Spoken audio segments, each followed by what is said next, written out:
The feeling around winning World's Strongest Man is just absolutely surreal. Uh, to think that there are 7 billion, 8 billion people on the planet, and I am the strongest person is absolutely impossible to comprehend. It's going to take many weeks for that to settle in, but it's really a culmination of a lot of sacrifice from not only myself, but also all the people around me. We know the events about 10 weeks out, and so you start to incorporate all of the movement patterns of the event. Then you program yourself off of that to forward project that in 10 weeks' time you're going to be in the best shape possible and hope that you show up on the day as prepared as you can be.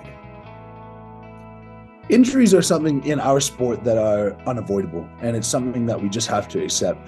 And so there's a lot of doubt when something like that comes about of how much is this going to hold me back? Will it ever be the same? And sometimes it's just not the same. And I'm in the very fortunate position that I was able to rehab that back to 100%.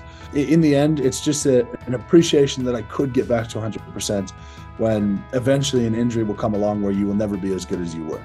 My motto is lift heavy, be kind. It's really an amalgamation of me and my fiance, where every time she comes across someone she really likes, she has a propensity to refer to them as very kind.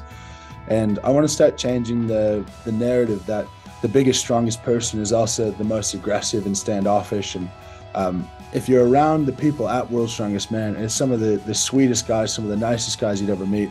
And hopefully when people walk into a gym and they see the biggest guy, they can start to think of that person as an authority that they can go to for help rather than an intimidation and a push factor for them not to go to the gym.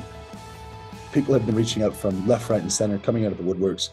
And really, what's most special is a lot of these people were not necessarily strongman fans before, but they're just simply supporters of me. I think I've experienced so much kindness in people who just want the best for me that that's probably the most humbling experience. And as a whole, I would just describe everything as fairly hard to digest.